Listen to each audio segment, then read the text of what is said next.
Balaa ñuy tàmbali, j'aimerais vous dire que ce podcast-là est dédié à un public averti. Oui, mooy nit ñi nga xam ne tey ils sont conscients de leur potentiel. Ils sont conscients de ce qu'ils peuvent réaliser. Mais surtout, ils sont conscients que pour changer leur vie, pour évoluer, s'améliorer, exploiter ce potentiel qui sommeille en eux, ñoom rek ñoo si mën a génne seen bopp. Xaaruñ lenn ci kenn, xaaruñ kenn ci lenn. Ils veulent avancer, ils savent que eux seuls peuvent changer les choses. ñooñu laay waxal. Oui, je parle aux hommes africains modernes, des personnes qui songent à influencer, impacter toute une génération ou même leur entourage à travers leur développement personnel, à travers leur attitude, à travers leur comportement, à travers leur parcours, à travers leurs choix. Des personnes qui sont conscients des enjeux du développement et qui s'y investissent. Mais ils s'y investissent à travers le dépassement de soi. Et ça commence par eux-mêmes. Kon bu fekkee ni gëmoo ni que lépp li la daal ci sa life am nga ci wàll, gëmoo ni que situation yi nga nekk mën nga ko changer sa bopp, tu n'es pas à la bonne adresse. Mais si c'est le contraire, sache que tu es un homme africain moderne. Et je te dis bienvenue. Aujourd'hui, dans ce tout nouveau podcast-là que vous m'avez demandé, on va parler sur comment aborder cette nouvelle année, comment aborder chaque année même. Parce que notre logique, elle soutient la logique long-termiste. Nous pensons à long terme. Naka lañ war a mën a def année bii nii, cette année 2023, soit le point de départ de notre aventure, soit le point de départ de notre transformation, soit le point de départ de l'homme que nous voulons et devons devenir. Comment faire cette année 2023 soit l'année à travers laquelle nous allons changer la donne. Si tu es nouveau, tu dois sûrement te demander qui suis-je. Je m'appelle Djiby Touré, connu sous le nom de Badjiby sur les différents réseaux sociaux. Je suis un créateur de contenu dans le domaine du mindset, développement personnel, gestion de projet. En même temps, si je suis entrepreneur dans le domaine de l'agrobusiness et du digital. Je pense même que ces informations ne sont pas si importantes que ça. Parce que ce qui est important, c'est la vision que nous partageons ensemble en tant qu'hommes africains modernes. C'est loolu laa leen war a exposer à travers ce tout premier podcast. Ça se passe ici et maintenant. Let's go. Sans plus tarder, nous allons entrer dans le vif du sujet. J'espère que jël nga chaise yaa ngi toog, c'est bien. J'ai entendu dire que cette année, da nga jëlaat ay résolutions yu bees tàq. Franchement, je tenais à t'encourager. Oui, parce que cela montre que tu es conscient de ton potentiel.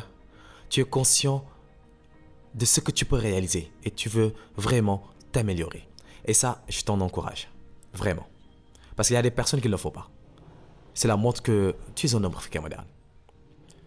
Cependant, j'aimerais te dire que, vous savez, les personnes qui nous inspirent, les personnes qui nous motivent, man nit ñi nga xam ne tey ñoom la ñuy roy wala nit ñoom la ñu bëgg a doon, ces genres de personnes-là, ils ne prennent pas de nouvelles résolutions. Non. Ils sont dans la continuité. Oui. À chaque nouvel an, maanaam at bi bu jeexee, ils ne se demandent pas quelles sont mes nouvelles résolutions, mais la question qu'ils se posent mooy, quelle est la prochaine étape? Maanaam lan moo ci topp? Ça fait toute la différence.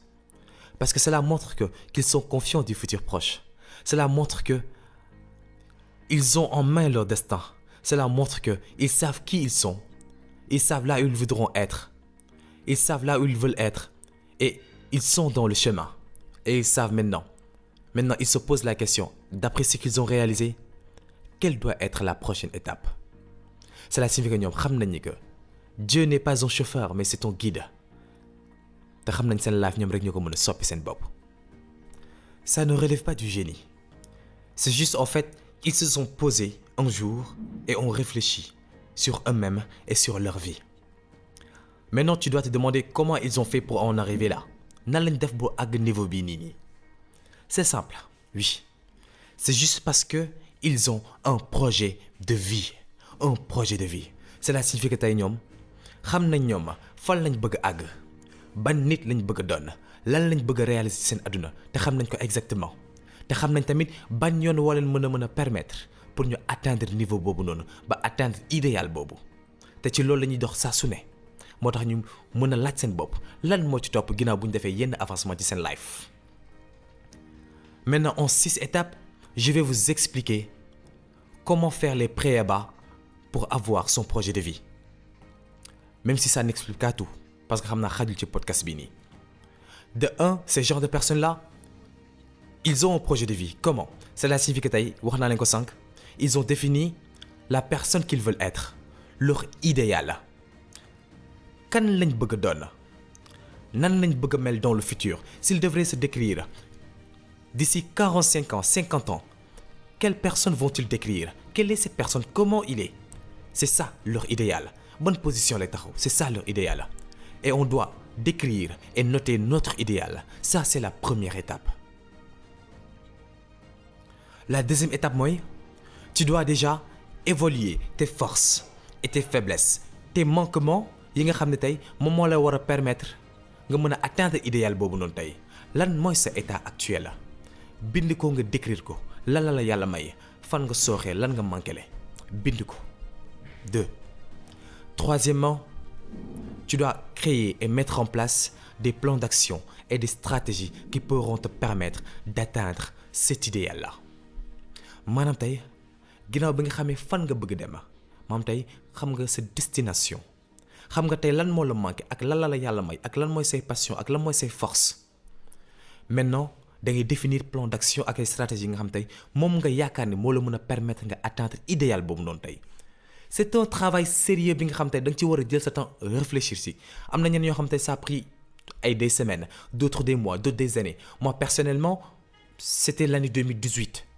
Ça m'a pris au moins, disons 4 mois. Mais d'autres ils peuvent faire ça en semaines, d'autres des années. Mais il faut le faire ce travail-là. Quatrièmement, ces genres de personnes-là dañuy définir seen bopp ay objectifs. Mais pas n'importe comment. Selon stratégie yu ñu teg ak plan d'action yu ñu teg par rapport ak nit ba ñu bëgg a doon parce que xam nañ ni développement personnel équilibre la entre leur vie professionnelle, leur vie émotionnelle, leur vie personnelle. Et pour devenir cet homme, il faudra trouver cet équilibre, évoluer dans tous les domaines. Et pour ça, nous devons nous fixer des objectifs dans chaque domaine. te lu ñu mën a jàppale mooy ñu mën a fixer suñu bopp ay objectifs SMART.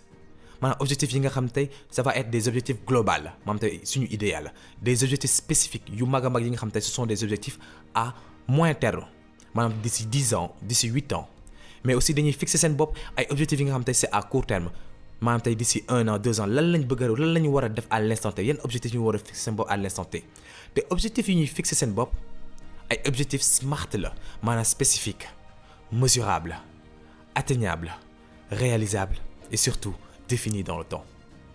Je vous donne un exemple. L'année passée, en 2022, je m'étais fixé comme objectif, ben ci samay objectif mooy je dois terminer au moins 2 hizib ci alxuraan parce que jotuma jeexal alxuraan bi.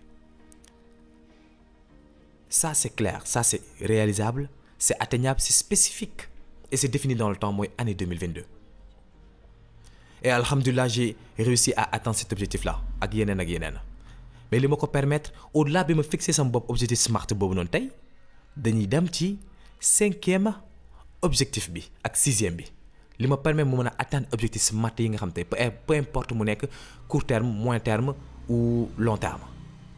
Li ma ko permettre mooy 5e étape mooy ces genres de personnes ils sont orientés processus mais pas résultat maanaam tey ñoom gis nga expérience bu ñuy dund.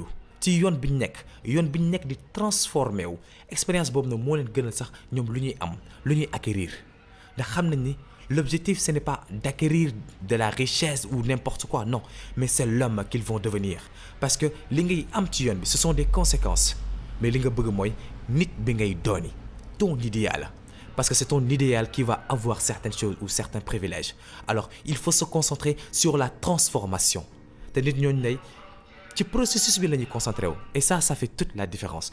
Lorsque tu te concentres sur le processus ci ngay gën a mën a savourer yow les petits victoires yi nga jot a am les petits progrès yi nga jot a def parce que yaa ngi fier ci nit bi ngay nekk di doon par rapport aux petits progrès et ces petits progrès là yi nga xam tey mooy escalier bu nekk bu lay jëmale ci sa idéal escalier yooyu da nga koy ressentir xam ko xam ne yow mii yaa ngi changé te loolu mooy soppaleku nekk motivation au-delà même détermination bi ngay am pour dem atteindre sa idéal te motivation boobu noonu tey dafay am njëriñ parce que moom moo lay permettre tout le temps ngay continuer nga xam ne tey yow sa life yaa ko téye en main. Maintenant ñu dem ci 6e point bi mooy ces genres de personnes ils savent que le deal le secret ce sont les habitudes. Habitude mooy sa dundin sa nekkin xam nañ ni ñoom que dundin bi ak nekkin bi mooy tax nga dem atteindre sa idéal parce que sa idéal boobu noonu sax nekkul am-am mais nekkin la ak dundin la donc boo bëggee atteindre say objectifs yi nga jot a fixé à travers ton idéal da nga war a xam ne mbir mi ay habitude la maanaam objectif boo fixé sa bopp da ngay fexe créer ay habitudes yi nga xam te day bokk ci sa dundin day bokk ci sa nekkin parce qu'on dit si tu sèmes une action tu récoltes une habitude et lorsque tu sèmes une habitude tu récoltes un comportement. Et si tu sèmes un comportement, tu récoltes un destin ainsi que ton idéal. Loolu mooy deal bi ngeen war a xam ne cette année en 2023 le deal ce n'est pas de prendre de nouvelles résolutions mais plutôt de bâtir son projet de vie. Oui. Parce que le fait de prendre chaque année de nouvelles résolutions c'est comme si que on vit un éternel recommencement. C'est comme si que nous n'avons pas notre vie en main en fait am na bëri lu ñuy rëcc suñu life et ça ne doit pas être le cas parce que suñu life ñoo ko moom soit on est conscient que nous sommes maîtres de notre vie et de notre destin soit on n'en est pas conscient suñu life nekk jeu au hasard fu ñu àdduna yóbbu rek foofu la te ñu mujjee def ay choix yi nga xam tey dañuy yóbbee ci life bi nga xam tey nekkul life bu ñu tànn nekkul life bu ñu bëgg te loolu dañuy perte. Et cela rejoint ce que Paulo Coelho disait dans son livre L'Alchimiste, un livre qui m'a littéralement changé et transformé. Je cite: en un moment donné de notre existence, nous perdons la maîtrise de notre vie, qui se trouve dès lors gouvernée par le destin. Si tu dois retenir une seule chose dans ce podcast Moylan, tu dois arrêter les objectifs que tu prends à la légère et les nouvelles résolutions. Parce que deal bi, si tu veux évoluer dans le temps et dans ton développement personnel, le deal mooy créer et bâtir son projet de vie. Loolu mooy am point de destination, point de départ, xam ban yoon moo la permettre nga mën a atteindre sa idéal par rapport ak sa vision te même décision boo mënti jël ci sa life par rapport ak sa idéal ngay jëlee décision boobu noonu tey te loolu moo la permettre tout le temps nga mën a atteindre sa objectif et à chaque nouvel an tu te dis quelle est la prochaine étape. Comme que lu def ci nag bi xaju ci cin bi, voilà, nous y sommes à la fin de cette émission, de ce tout nouveau podcast avec votre frère Baïdioui. Et j'espère que cette émission va vous aider à élaborer votre projet de vie ou bien à y réfléchir ou surtout atteindre vos objectifs yi nga xam ne tey moom ngeen fixé wu en 2023. Aussi, je tenais à vous remercier parce que yéen a ma jàppale à ce que je me lance dans cette aventure de podcasteur. Car vous croyez qu'ensemble, nous pouvons réveiller les énergies dormantes. Donc, je vous invite encore une fois à aimer, à liker et surtout à partager avec des gens qui vous les considérez comme des hommes africains modernes. Flex.